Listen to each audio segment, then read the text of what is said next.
Election season and the patriotic spirit that's come through this country regardless of your political persuasion.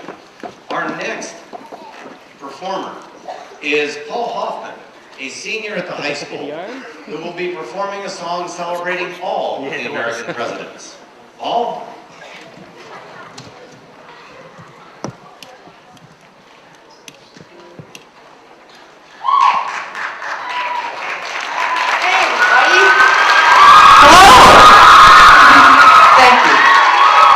Everyone.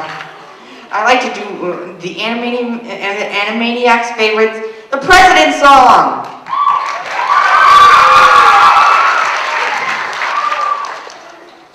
Hi ho, do you know the names of the U.S. presidents who then became the presidents and got a view from the White House through up Pennsylvania Avenue? George Washington was the first you see. He once jumped down a cherry tree. President number 2 would be John Adams, and then number 3, Tom Jefferson stayed up to write the Declaration late at night. So he and his wife had a great big fight, and she made him sleep on the couch all night. James Madison never had a sin, and he fought the War of 1812. James Monroe's colossal nose was bigger than Pinocchio's.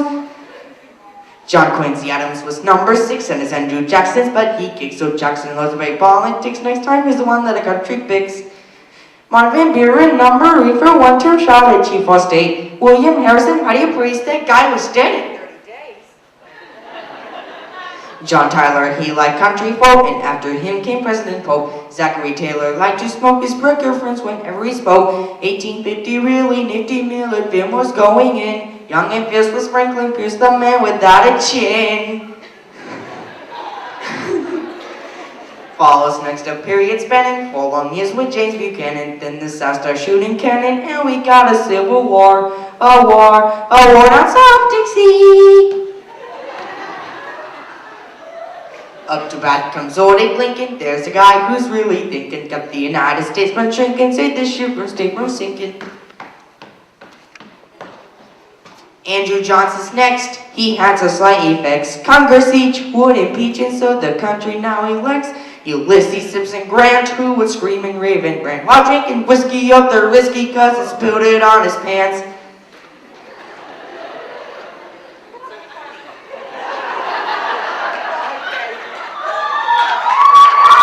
No, not yet!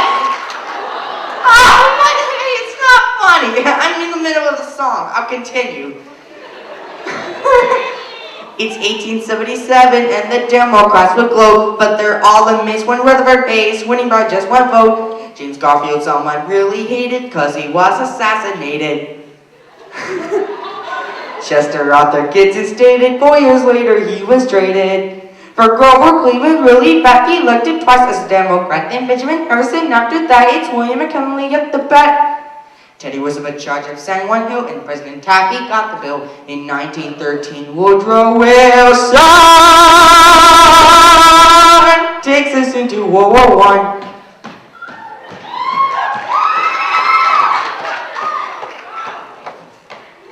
Oh wait, there's more. Warren Harding next in line is Calvin Coolidge. He does fine, and then in 1929, the market crashes and we find. It's Herbert Hoover's big debut. He gets the blame and loses to Franklin Roosevelt, president who helped us win in World War II. Harry Truman, real little human, served 2 terms, and when he's done, it's Eisenhower who's got the power from 53 to 61. John Kennedy at Camelot. Then Lyndon Johnson took his spot. Richard Nixon, he gets caught, and Gerald Ford